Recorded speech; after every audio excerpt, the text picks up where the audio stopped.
Welcome to Lifehacker, where we install the Windows 10 preview so you don't have to.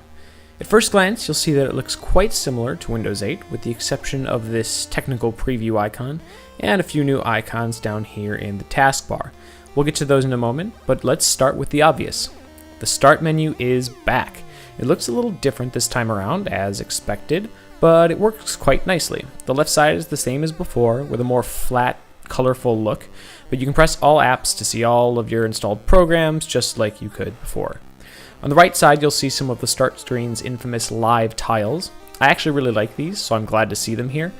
Just like the old Start screen, you can move them around, resize them, remove them if you don't like them. You can also resize the entire Start menu itself, at least vertically. To enlarge it horizontally, you can just pin new apps and it'll adjust itself automatically.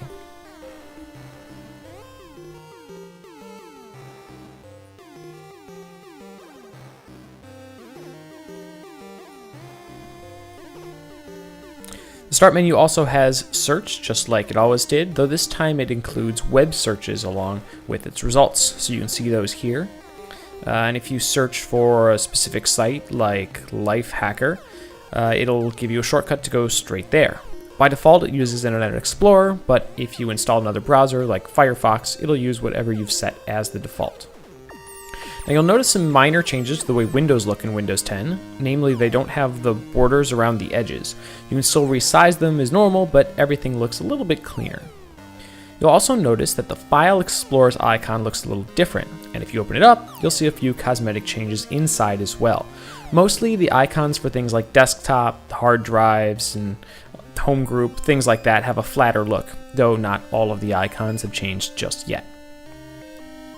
If you open up an app formerly known as Metro, like the Windows Store, it'll start maximized, though you can resize it, move it around, and use it just like any other window, which is different than Windows 8. You can also snap them to the edges, and in the empty space, you'll get an overview of other open windows, which is kind of cool. If you click on the Task Preview button in the taskbar, you'll get an overview of all of your open windows, much like Expose on the Mac. There are no fancy animations or anything happening, but it's possible they just haven't been put together yet. You can also add multiple desktops to keep your workspace from getting too cluttered. You'll even get a little indicator of which apps are open on another virtual desktop so you don't lose anything. Lastly, we tested out the new command prompt only to find that the Control-V shortcut we were promised did not work.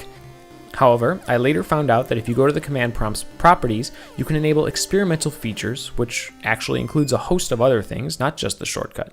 So definitely poke around in there if you're a command line junkie, but at least get in there to enable that shortcut, which is really handy. Once you restart command prompt, it should work.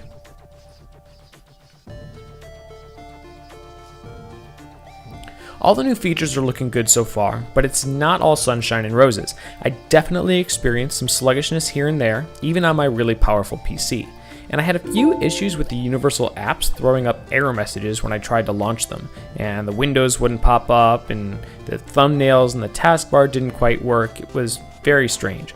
A reboot did fix the problem, but it's clear that this is definitely an experimental preview, and I do not recommend using it as your daily driver just yet. If you want to give it a spin, definitely try it out on a spare hard drive or in a virtual machine like VirtualBox. If you click the links below this video, you'll find instructions on how to do just that. Thanks for watching, and let us know if you guys find anything else cool.